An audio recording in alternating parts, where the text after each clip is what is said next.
Hello, my friends. Welcome to another Lost Ark video. Oh shit, I need to spin up the music. Here we go, DJ. Spin that.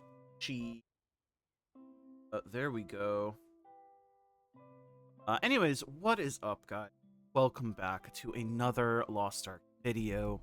Like all Lost Ark videos, this shit is a banger, because I'm here, and everything I make is a banger. I don't know why I'm over here. See, my mind's gone. But basically, it's Friday. You know what Friday is. It's Arkonomics Day. For Arkonomics, this is always a series where we just kind of look at price trends and talk about price trends. It's not really investment advice. Never has been. Never will be.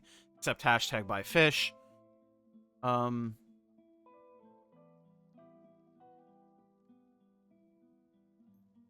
know. I don't know what I'm trying to do. Look, I just woke up. My brain is even more fried than usual. This is NA West. You can apply it to your region. Obviously, the prices aren't going to be the same, but it may be something to get you to think about things and sort of see the price trajectory of things. Blue crystals on West right now, 3,600, 3,580. If you want to use down here, 3,500, 3,500, 3,500, 37 up here. I always use down here, though, because if you're going to put in a buy order, just fucking put it in cheaper. Don't insta-buy. That's my 2 cents.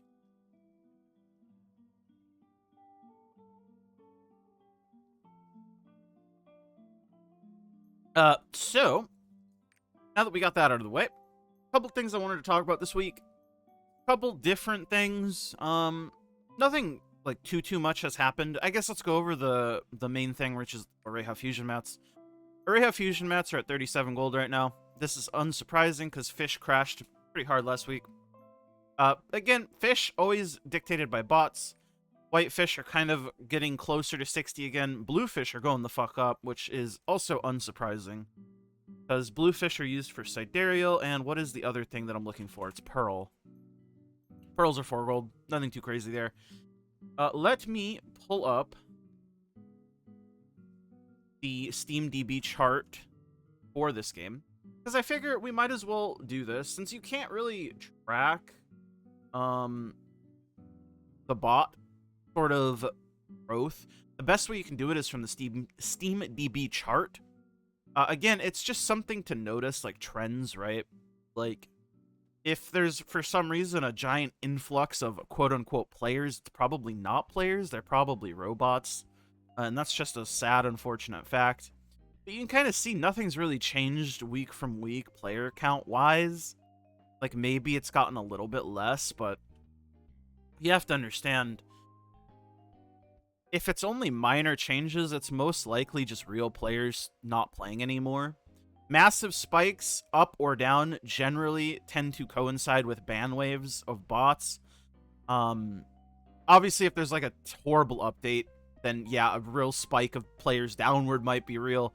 But I don't think anything has really happened like recently to warrant it. But I mean, you can kind of see what I mean. I mean, the 24-hour peak is still 53k. And I mean, the lows here, 35, like 34, 35. Like, the lows are no different, right? So, basically what I'm trying to say is, I don't think bots have really been touched in any meaningful manner. I also don't think they've really done much for the RMT, like that RMT post they made. I don't think they've done anything, because prices haven't really adjusted on any of the things that RMTers would like mass buy in mass quantities. Like, for example, sidereal energy. Sidereal energy is something that people would probably mass buy if they're mass RMTing gold, because Ester weapons are like one of the things to buy with that quantity of gold, right? It's very fucky, is what I'll say. And then obviously the other thing that I look at is the gems, because I think level 10 gems are probably more expensive than they should be if there were no bots and no bot influenced gold or RMT gold in the game. But that's neither here nor there. The reason why I looked at the SteamDB charts was for the fish. If you notice, the fish go up, the bots get banned, right? That's just simple. Simple as it is. Fish go up, bots are being banned. Fish go down, bots are many. Bots, many bots. But that being said, 37 gold oreha is still pretty good. I mean, this is profitable. Like I mentioned in the video that I made about the Stronghold crafting guide, like I can make every 6 months, because people always ask me, is it still profitable? The answer is always yes. At least in my experience on NA West. Again, I don't know about every other server. I'm sure there's points at which they're not profit even here, but it's so rare. It's just not worth mentioning, I don't think. And it's like, you have all the tools to check the price profit yourself. And I show you exactly how to do it. I try to hold your hand as much as I can. Elixir pieces, these are still 35 to 40 gold range, the purple ones. Legendaries have dropped down to almost 100 gold flats. These, I wonder where they're going to end up. I wonder how much more they're going to go down. They're already pretty cheap comparatively to where they were, but they're still kind of expensive as well, because you need 75 fragments.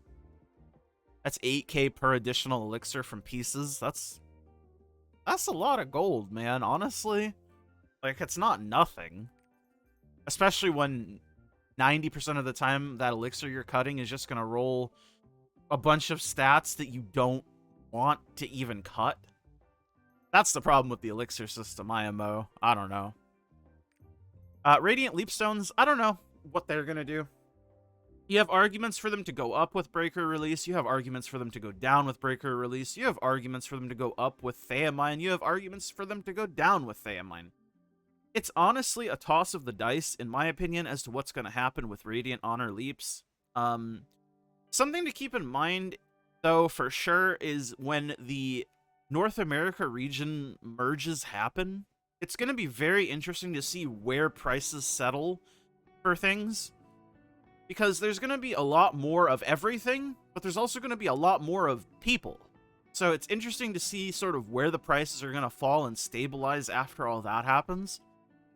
I think it's really hard to predict, because I've had a friend ask me, like, what should he invest in? He's an East player. Like, what should he invest in for the merge? And I'm just like, I don't really know.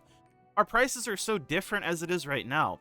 Like, generally, NA West tends to lean towards cheaper, like, trade skill materials because it's the more botted region, but generally much pricier everything else because, again, it's the most botted region, so our gold inflation is much higher than other regions in some specific cases.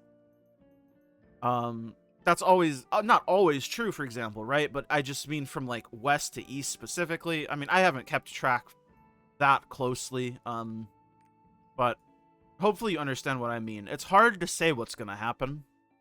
I think it's just a wait-and-see kind of angle for me, personally. But let me check Sidereal Energy, even though we already know it's 1.8 mil to end off the episode. 1.8, 1.9 mil. Like, that's ridiculous. No normal person is buying this shit. Obviously, it's the fucking whale weapon, but the whale weapon with RMT'd gold, maybe. 207k for a cooldown gem, 208, 210k. 430k for a damage gem. Like, I think these should be so much cheaper than they are, especially with the Gold Frog Gold Sync in the game right now, even though the Gold Sync isn't as good as it used to be. But, I don't know. We'll just have to see. We'll hopefully have to see what they do to bots, if they do anything to bots. I'm really hoping that they do something before they do the server merges, the North American merges. If not, it's going to be something. Anyways, that's it for this week's episode of Arkonomics. Thanks for hanging out with me, you guys. I'll see you guys all in the next one. Thank you to my YouTube members, of course, my Tier 2s, Blitzel, Remix My Life, I'm Nufu, Airzyke, Clouded, Jacob, and all my Tier 1s, It's Biscuits, Andrew, Diz, I'm Audi. Bye!